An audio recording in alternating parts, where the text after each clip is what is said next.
Welcome to Other People's Shoes. This season, we're exploring what it means to be unmade. Life can sometimes feel like an unmade bed. Messy, chaotic, and overwhelming. But here's the beauty. Every unmade bed has the potential to be remade. In Season 20, we're sharing powerful stories of people who faced their life's chaos head-on and found the courage to rebuild, turning their messes into masterpieces. Just like starting your day with a simple act of making your bed, these stories remind us that small steps can lead to extraordinary transformations. So put on your shoes and take the first step toward remaking your own life. You're about to be inspired, challenged, and encouraged in ways you never expected. This is Other People's Shoes, Season 20. Unmade. And now, here's your host, Neil Matthews. Yes, welcome in.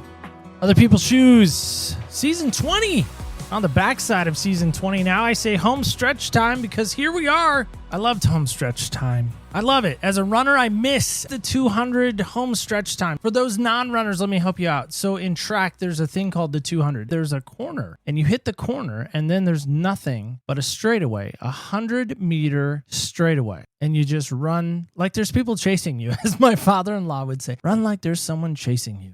And you know what's cool is the new house that we're in, the same kind of idea is I hit this corner and I come around the corner and it's nothing but a straightaway onto my house. And the other day as I was coming around said corner, I really thought, man, this season of Unmade may just unmake me. Heard so many stories that I think just inspire, and I hope you've been listening. If you haven't, what have you been listening to? Amazon's good for so long. Apple Music likewise. Give us a chance, would you? So here's your chance. Get caught up. Help me welcome in my new friend Jordan, because every time I say the name Jordan, I do think of his airness. Maybe Jordan can help set us straight. Can we fly today? That's maybe the major question we need to settle on. But help me welcome in my new friend Jordan. Jordan, how are you? I'm doing great, Neil. Appreciate you having me on. Absolutely. It's my pleasure. Now, you did share with me in the blue room, as we call it, not the green room, because it is a blue room that we sit in, that your middle name, which not often people give, so I love the give already, is Michael. And I joked that I am dyslexic, so I really could read it as Michael Jordan. And then I could tell all my friends, listen, we finally got him. We got Michael Jordan. We got him.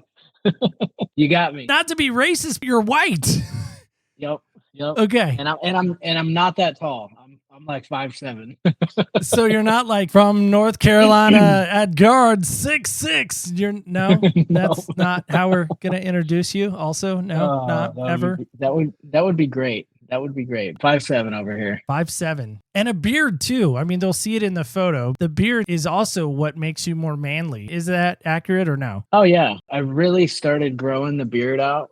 They were yelling at me at like Starbucks and places like that to put a mask on. Yes. And I just decided there's only one way around this, and it's to just let the beard grow and just tell everyone to just kiss my ass. It doesn't fit. It doesn't fit. We were in Disney World during COVID. You could take 5 steps onto the ride into the line. I'll never forget this. And you had to put your mask on. Oh, wow. The 2 steps out of the ride, like you've exited the ride, 2 steps out of the ride, you're on Main Street, if you will, in Disney World. For those that know, you know. If you haven't, then 2 steps out of the ride, you're on the main like walkway to the next attraction, we'll call it. You didn't have to wear a mask because you were out in the open air. Oh, yeah.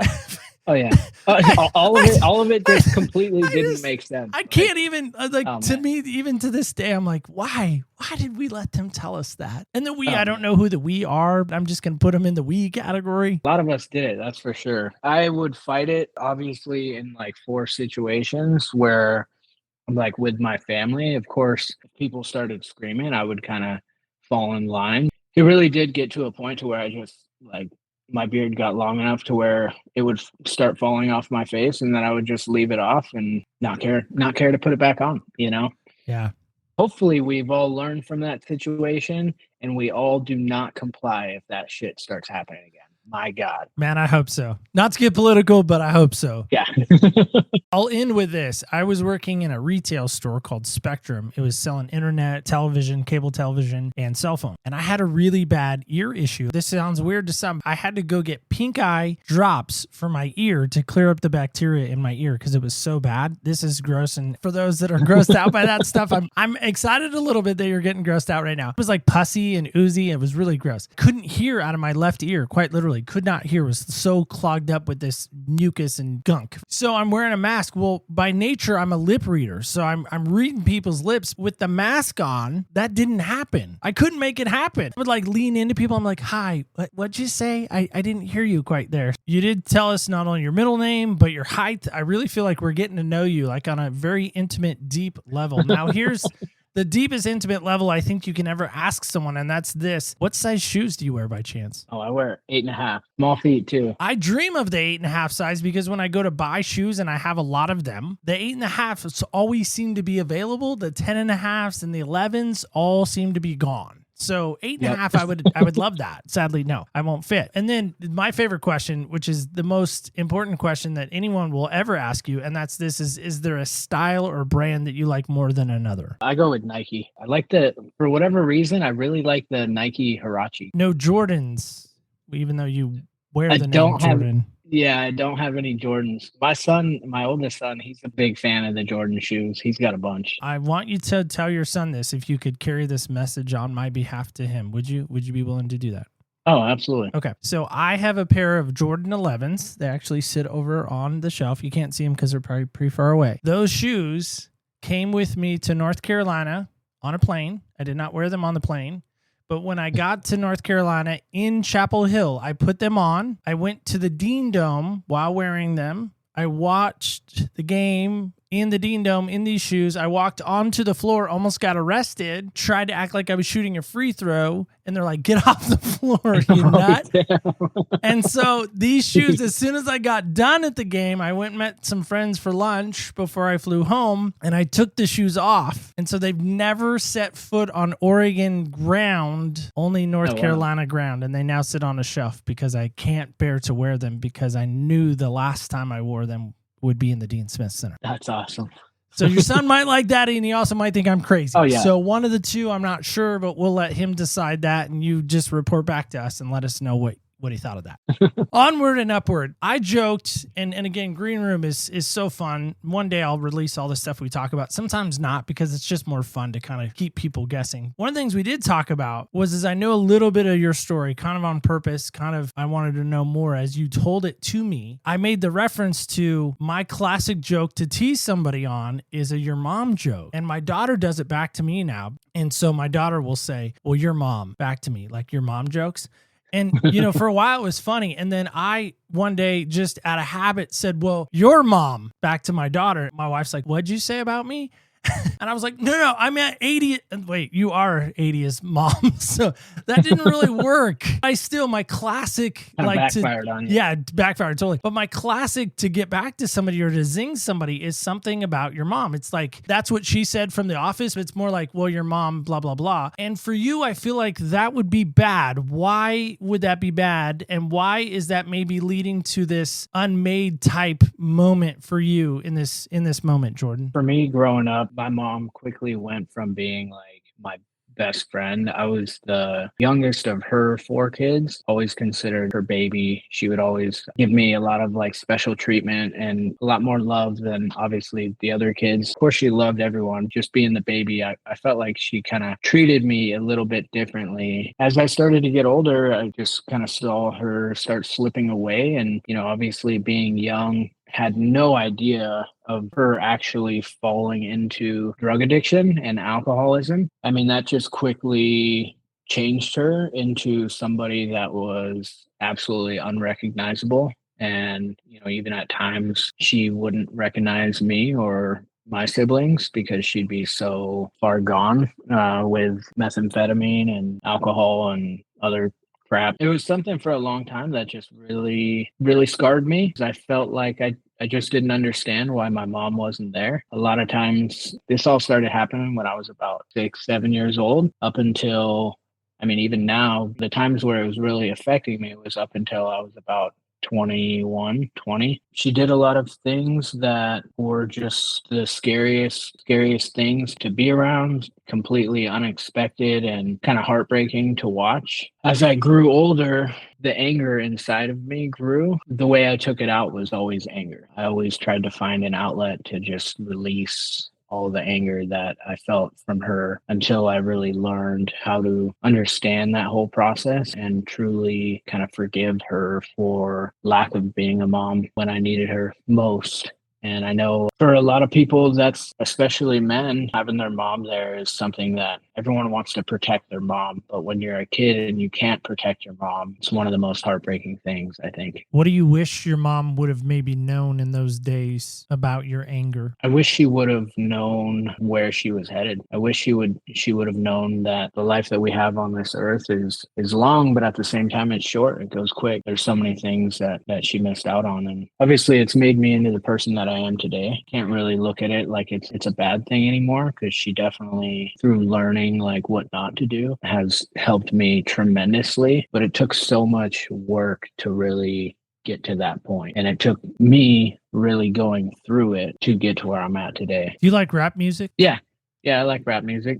There's a guy that I really respect. I'll shake his hand and thank him for the art that he's created and the messages that he has brought about that has made my mind think and maybe shift some directions and some perspectives. I like people like that make me think and kind of can shift things. Maybe that's why I do what I do. I in some way try to mimic those guys that do it so well in my mind. There's a guy named 100%. NF. And he wrote a song actually about his mom. And the song is called How Could You Leave Us? Mm. And actually in that song, he is on the record or on the track, if you will. He's like sobbing throughout the whole song. Yeah. It breaks my heart. Oh, yeah. You hear about a mom that does, I don't know if you would say this. I'd say this about maybe my mom has made some dumb choices. She would probably echo that, maybe some silly choices. Talk to other people on the show and through the show and maybe even outside the show who have said, yeah, my mom was a drug addict. My mom chose drugs over us. Kind of what NF is talking about in the song. It's sad to me when I think of a mom, I think of a nurturer. 100%. I think of the mother hen, the mother duck, the mother goose, the mother that protects and shelters and has cocoa and cookies and kisses boo-boos. And oh, totally. It's the loving mom. Yeah. Is that maybe where the anger came from, do you think? Is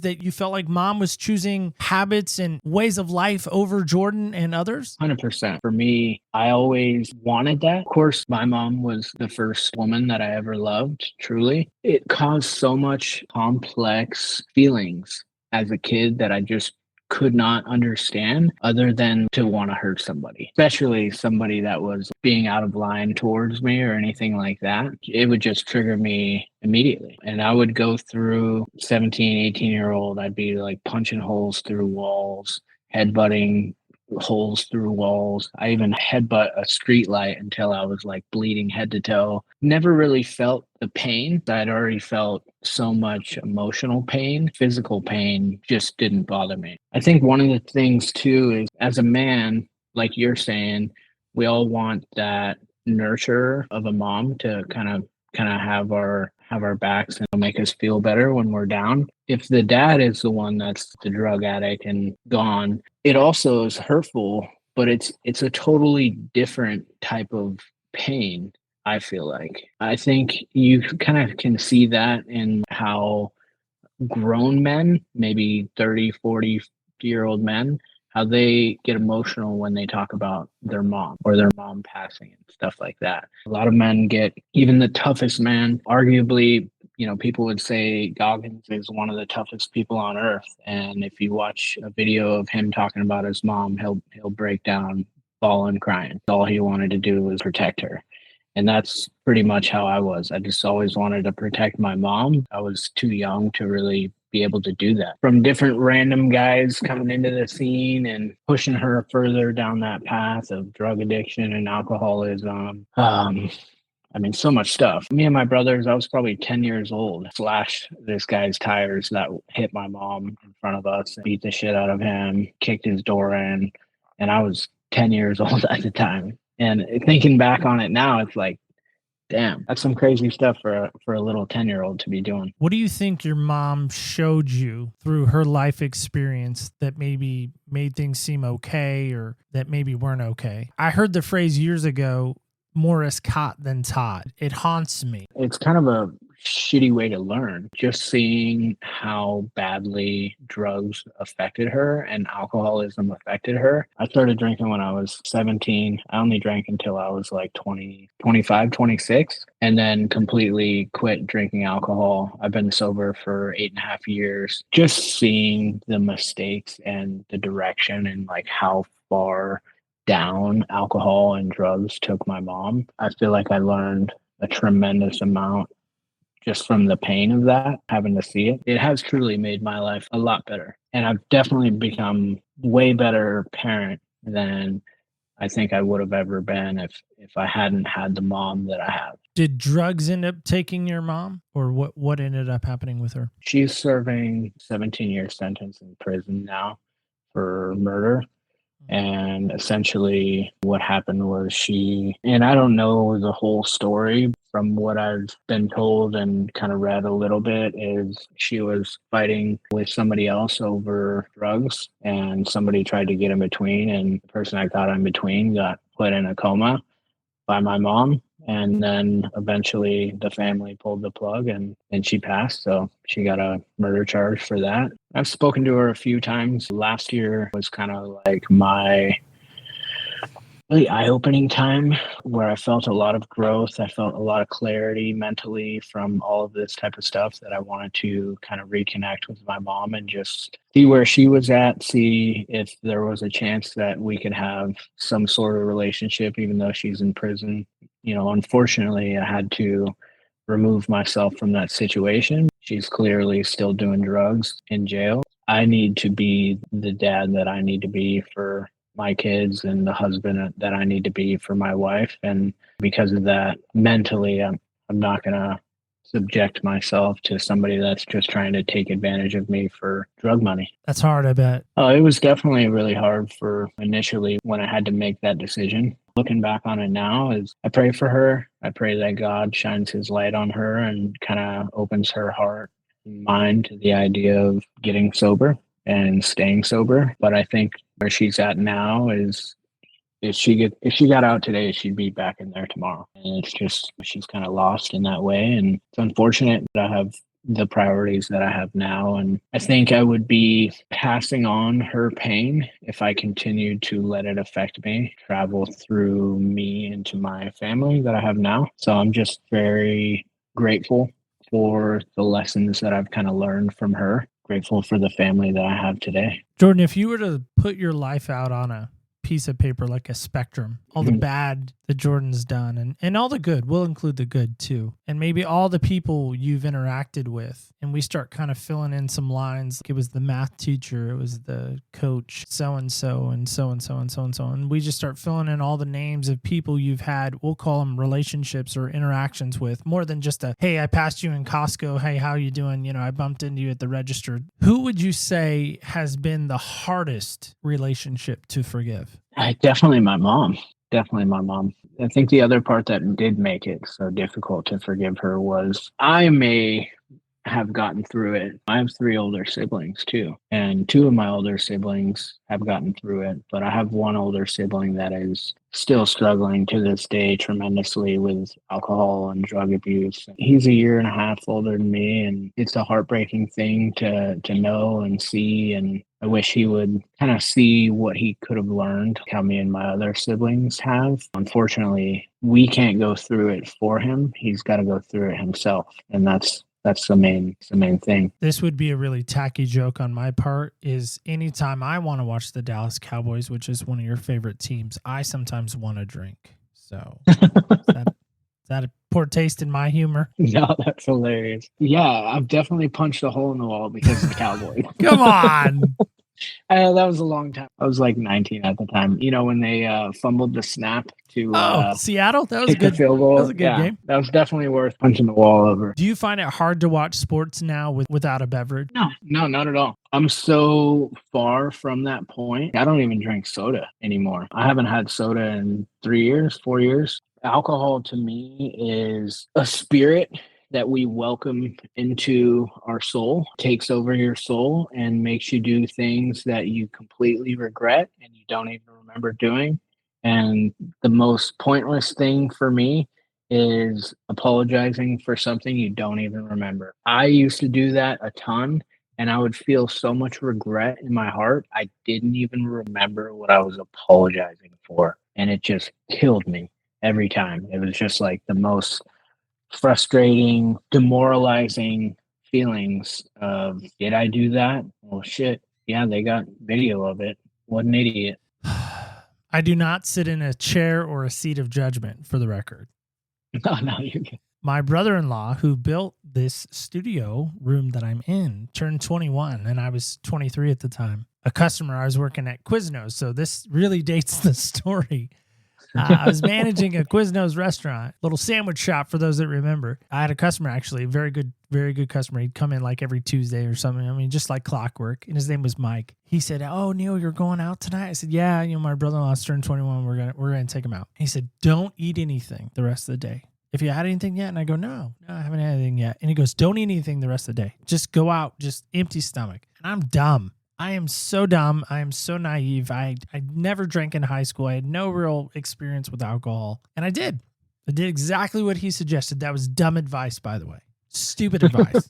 Stupid advice. And I got trashed. I don't remember it. To this day, I'm 45 now. I don't remember that day. I don't remember that night. I have pockets of snapshots. That's it. I have so many stories like that. You would have thought I would have learned my lesson. No, a couple of years ago, we're in Cancun, and my wife thinks it's this great idea to take this pirate ship cruise. And I'm like, yeah, I didn't realize it was a booze cruise. Oh, yeah. They always are. They're feeding me Jack and Cokes, and I'm drinking them like they're water because I can't taste the rum. I can't taste the Jack Daniels. I can't. I don't remember getting back to the shuttle van. Those type of things for me now, it's just the worst feeling. Obviously, it hasn't happened to me in a long time. My wife and I, when we got married 2019 Christmas Eve, right before COVID. We went to Jamaica for our honeymoon. The whole time, been sober 2 years, 3 years at that point. She's never seen me drink alcohol. We got together after I had been sober for a year.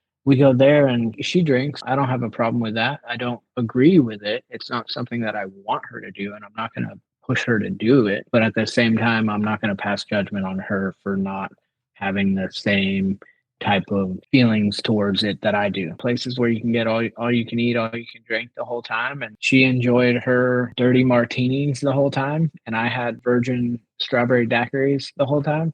And it was great. We had a blast. It was awesome. I think the problem with me and maybe others, and maybe you were in this boat too, is one doesn't seem like enough. Two doesn't seem like enough. And then it's the snowballs effect. Yeah. That's been my experience, at least, is the fact that I need to stop at one. If I'm going to have one, which, again, I appreciate you not sitting in a seat of judgment now either. Oh, 100%. Here's the other thing, though, is if I'm around you or if I'm around somebody that I know maybe has struggled or that's been a weak area for them, I won't do it for that very reason. I don't want to make it even harder for them. And even if you're 20 years removed from it, it doesn't matter. I think at any moment I could have a weak moment. So I know it sounds silly, but I try to put myself into someone else's shoes and say, okay, hey, if I know again that they've had an issue or a struggle, I try not to do it on purpose. Ice cream and other things, that's a different story. If you can't stand Oreos, I'll eat them around you. I don't care because I just don't care about you. No judgment at all. Looking back, I truly feel like alcohol, getting sober, changed my life and in more ways than anything. It allowed me the opportunity to really, truly get to know myself and why I am the way that I am. It allowed me to truly face reality of my past, the people who have hurt me and the people who I had hurt. And it gave me the strength to forgive people and not hold grudges or animosity towards anyone who had maybe been less than I had hoped them to be. I just feel like there's so much strength. If you can restrain yourself from anything, every time you say no to that thing that's pulling you, you're going to grow internally. You mentioned the hardest person to forgive was your mom. I often say when somebody comes on, I call them my friend. Welcome in our new friend. I don't ever usually introduce them as our guest. Our guest today, and then I kind of transition into now they're a friend. They gone from guest to friend. It's this quick transition. So now you're my friend. So as my friend, I feel like I can, push a little bit if we were face to face. Maybe not, because you're probably really strong because you do like construction and hardwood floors. So you'd probably like break me like a pretzel. I wonder about this though. Was it maybe like 1A, like your mom's number one, but maybe you're 1A, had a hard time forgiving yourself for perhaps the stupidity and perhaps idiotness and the anger and the frustration that you inflicted on said world? 100%. I think it took immense amounts of strength to forgive myself, really learn to love myself. And I think even looking at myself in the mirror, wanted to escape reality for a long time because of the cards that I was dealt. In reality, there's so many people out there who have shit way worse than I had it. But I was so stuck in the ways of like, oh, poor me, blah, blah, blah. You're 100% correct. I think forgiving myself was one of the things that probably took even longer than forgiving my mom. That's what friends do. We push gently, not hard shove, gentle tap. How did you do it? Again, I'm sure it wasn't just like you woke up Tuesday morning, you made your bed, because we all should make our bed in the morning, and we're like, oh my God, I forgave myself. Like, whoa, what happened? I just absolutely forgave myself. That's okay. It's Tuesday. What day is it? All right, I'm going to write that down because I finally forgave myself. I'm sure it wasn't like that. Oh, 100%.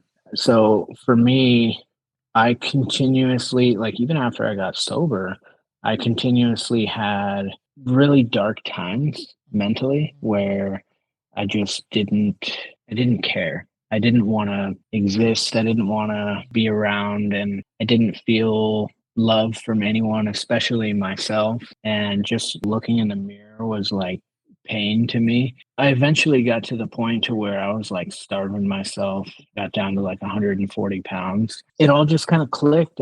My wife told me that we were having a baby and she was pregnant, and it was all of a sudden everything came over me. All right, forget about all the bullshit you've been crying about. Like, you need to toughen the fuck up and be a man and be here for the people that you have. I really just kind of changed my whole routine. I started waking up early. I started working out every day. I started eating properly and like tracking everything that I was eating. I started reading books, trying to get a lot of wisdom from that and how to grow and be a better person. Obviously praying a lot. God has helped me tremendously. And I feel like even at that point, it was kind of like God kind of reaching down and kind of waking me up a little bit. All of those things really got me to the point where I am today. I have one of these things on my finger too, much like you do. Mine's a little different though.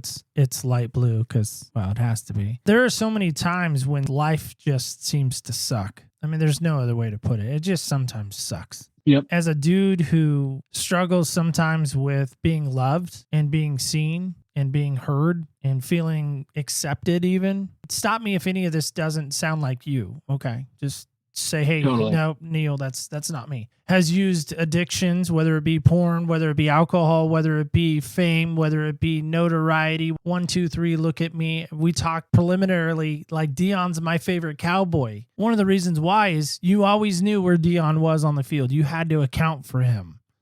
100%, He was that good. Just on a side note, cowboy note. I don't have cowboy hate. Just on a side note. For all those cowboy fans out there hating me now. It's amazing when I look down at this ring from time to time, Jordan. My other fingers feel it or touch it. My thumb feels it. It's the reminder to me that somebody has said publicly and privately that I matter to her. Yeah. I'm important to her. I might not be important to anybody else. Oh, no, you're 100%. But I'm important to her. What does that mean to you when you think about it in that context for you? When you think about your wife chose you. Yeah. She could have picked any other guy on Match.com. Just kidding. I'm teasing now. Now I'm really teasing. We actually met on Instagram. But See, I didn't know that. That's funny. Come on. That's a great joke set up. Oh, no, that's awesome. Come on. That's funny. That was awesome. I didn't even know that. I'm just thinking nowadays, how do most people meet? Because I met mine in high school. I was like, well, maybe it was Match. I'm just shooting in the dark. My point is she picked you, bud. You were the first pick in the draft. Me. Yeah, 100%. And I do think back on that a lot. It means so much to me because she chose me when I had nothing. She chose me and stood by my side when I had a job and I was working for a company, 1 year sober, living at my dad's house at the time because I was just getting my life together after getting my second DUI. She chose me and she stuck by my side through thick and thin. And to me, that's just the most amazing feeling. Now we have he'll be 2 in July. We have a little baby boy and got a cat and a dog. And sometimes you get selfish and you think, oh, nobody cares about me. Nobody loves me. When you have a family and you're caring and loving and present to your family, I come home from work and I'll sit down on the couch and my son will climb up and crawl into my arms like he just wants to cuddle. And then my cat will immediately come over and lay in between my legs. And then my dog will come over and he'll sit right next to me like he just wants me to pet him. And it's like, there's so much love. A lot of times we just don't see it. And I think it's good to be present and just see it and feel it and appreciate it. Basically give it back to those that are deserving of it. It's a good reminder. People make fun of me a lot because I have a lot of trinkets. Some people call it clutter. I don't. But I look around my room and I can point out stuff that means something to me. Everything has its own meaning.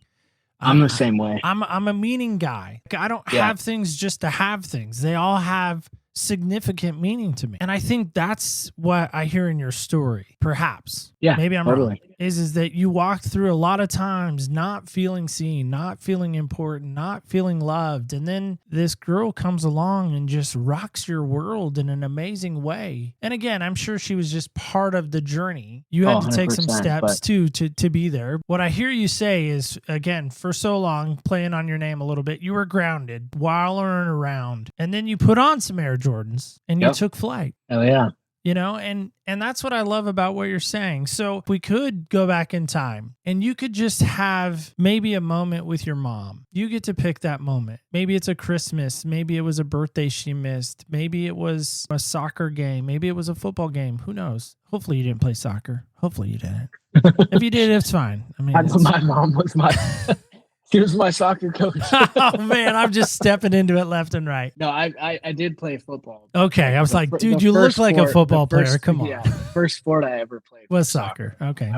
I think everybody's first sport was soccer and t-ball. So I'm not a psychic or a mentalist. I just read the room. I mean, again, if you could go back and have maybe one moment where mom's sober, you're not angry and wanting to, destroy the world like Godzilla. And it just seemed like Godzilla. You could have that moment with her to say what? What would you say? I would just tell her I love her. And I think if I could pick any moment for her to be there, it would have been walking me down the aisle at my wedding. And just tell her I love her, hold her, dance with her. I always wonder about our parents. Yeah. We didn't get to see them as kids. Totally. We didn't get to see them as teenagers. We didn't get to see them before Sorry, man. I didn't know. No, you're good. Okay. You're good. All right. I appreciate the tears, though. That shows trust. But I always wonder about that. I wonder about my parents. I'll make it just about me in this moment, just to reflect a little bit off of you, just give you a moment to gather. Yeah, nobody's ever asked me that question. That's a really deep question. Never really thought about it. Love my mom with all my heart. Would do anything for her to be here now and be present now. My wife and I have a great relationship, and we have the most beautiful, happy little boy. Is wild, rambunctious, laughing hysterically, and I think she would really enjoy spending time with him if she was sober. It's just tough. It's tough because, again, we want them there. Yeah. I think that would be my message to my mom is, Mom, I want you there. Just like Jordan, you want her there. Yep. She's missing out on so much stuff. Yeah, and it's like all of us, we do all these things in life and we prioritize making money or going to these events or going to these concerts, vacations without our kids and stuff like that. And the kids is what gives us back so much love. So like for me, I really enjoy spending time with my 2-year-old and just doing anything that he wants to do. Like he'll take me for a walk, basically ask me to take him for a walk 3-4 times a day. Oh, I'm taking him a walk every time. Doesn't matter. Even if it's 11 o'clock at night, I'll take him for a walk. Well, there's some parents out there that would be like, he better not be awake at 11 o'clock at 2 years old. Stop sitting in your seat of judgment, parents. Stop it. You're judging Jordan. We don't judge Jordan. I don't put him on a schedule. He kind of just he sleeps all night though, which is crazy. That's good. And he's done that since he was like 2 weeks old, which is awesome. Put a cowboy game on, he'll go right to sleep. Just saying. Putting that out there. All right, we're done here.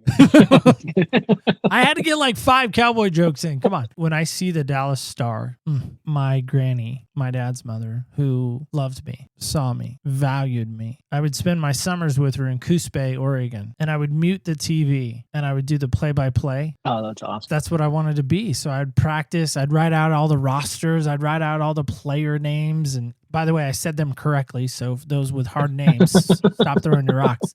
But I would do it, and she would just sit there and watch me. And most of the time, we would watch a Cowboys game because they were on TV the most, and that was her favorite team. She loved Tom Landry. She thought he was the neatest thing ever. I don't remember Tom Landry. I remember Jimmy Johnson. But my point is when I see that Dallas Star, I do think of her. So in a little bit of her, you know, I awesome. Weep a little bit when I see your star in more ways than one. But that was my last Cowboys joke, I promise.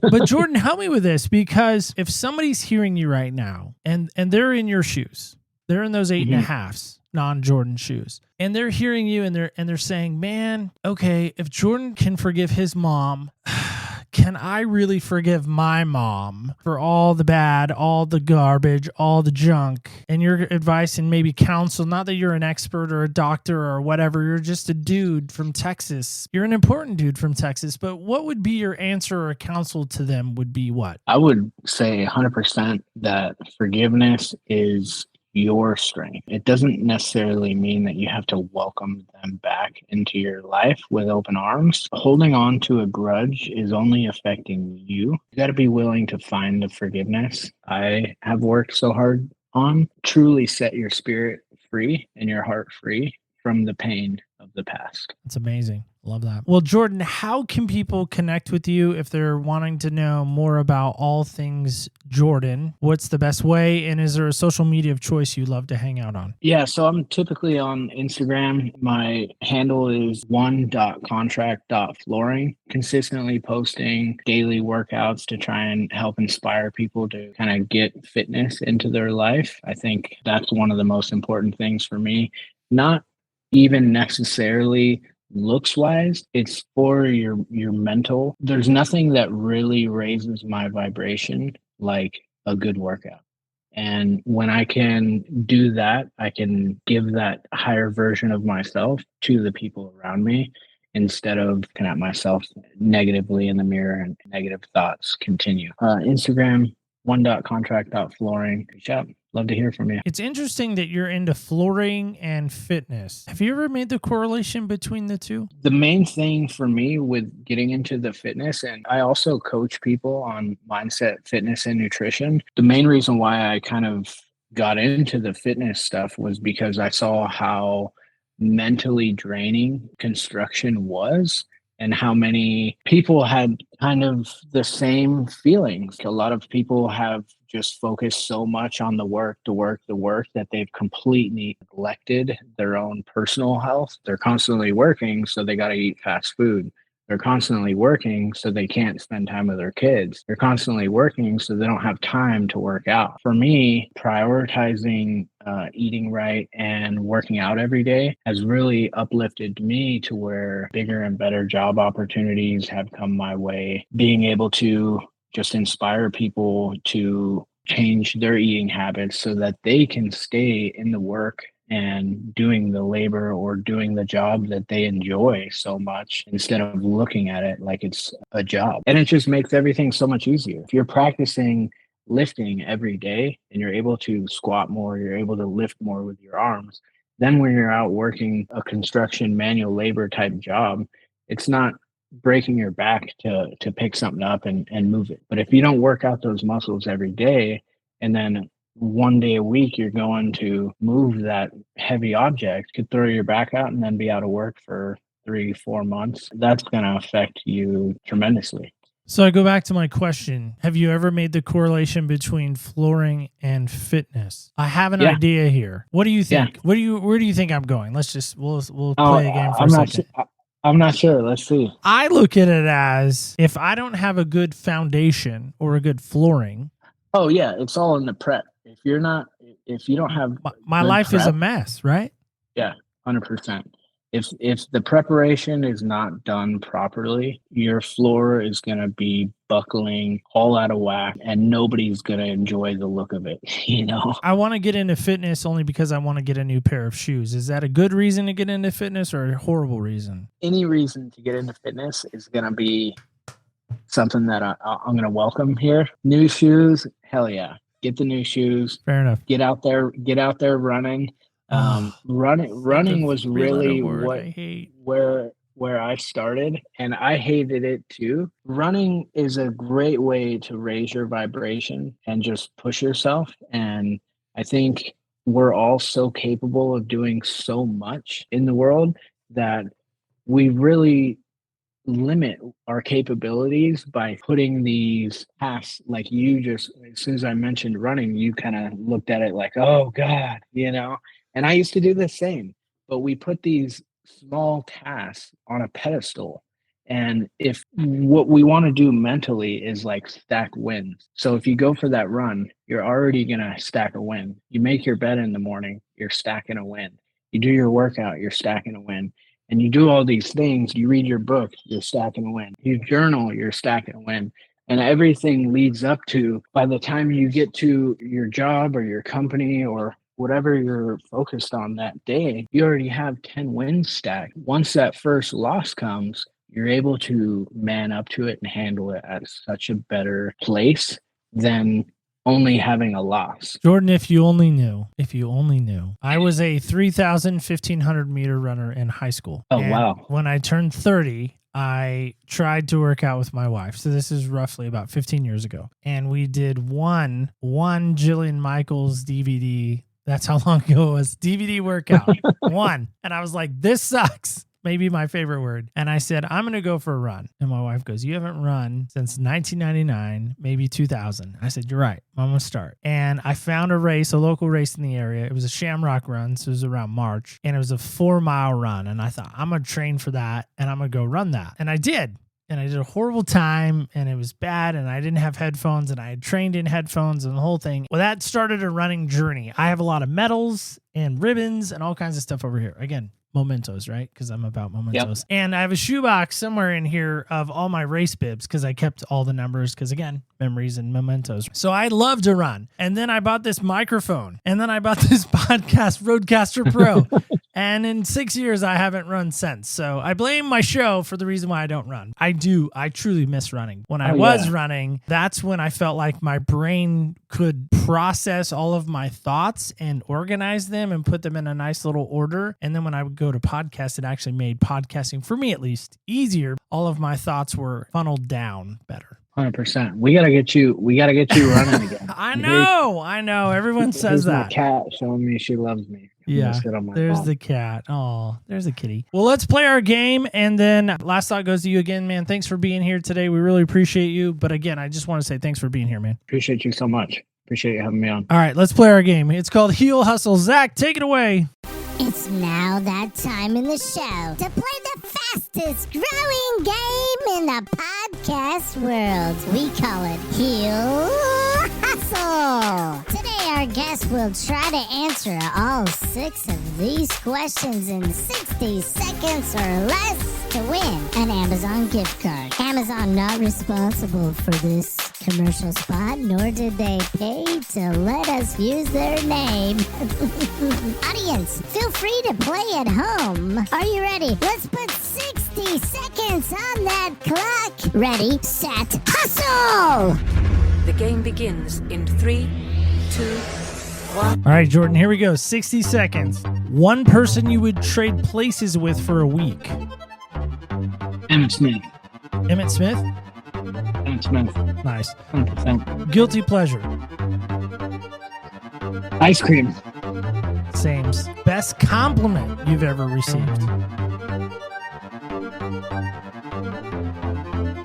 Probably my eyes. Nice. Eye color. I don't know. Worst piece of advice ever. Advice. Oh,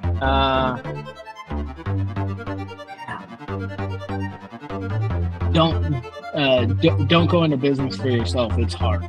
All right. What's something that you wish you were better at? Financially smart. Okay. That's something I'm working on this year. What is something that never fails to make you laugh? My son's laugh. All right. Well, Jordan, thanks again for being here today, man. Really appreciate all that you gave and all that you shared. Really love your energy and really love what you're doing. Thanks for letting us into that world of what it feels like to have a mom that maybe was kind of tough. So I appreciate that too. Again, man. Thanks for that. Appreciate you again, Neil. All right, guys and gals, kids and campers alike, that is it. That is all. Guess what? That's the end of our show today. I know you're sad too. Kleenex box standing by. Okay, all kidding, joking, cowboy jokes aside, maybe you didn't have the wow mom that you wanted. Maybe you didn't get Maggie Seaver from Growing Pains. Maybe you didn't get Claire Huxtable from The Cosby Show. Maybe you didn't get Suzanne Summers. Wasn't she in that show, Step by Step? Something like that. You didn't get that mom either. What mom did you get? In fact, right now, just think about it right now. What is the best trait your mom has? Yell it out right now. Just top of your lungs. Did you do it? I think I heard you. Can you go be that or do that to your mom today? Some of you don't have one anymore, and that's the hard part. So maybe go find somebody that is like a mom for you and go give them a hug. They probably need it. Don't forget this when we go. Please, oh please, don't forget. Remember, when you walk in other people's shoes, you really do get a different perspective on life. If you want to reach out to us, you can do it on the socials at OPS Podcast Show under Facebook, Instagram, and X. Thank you so much for listening. Stay tuned till next week when guess what? That's right. We're going to walk in other people's shoes.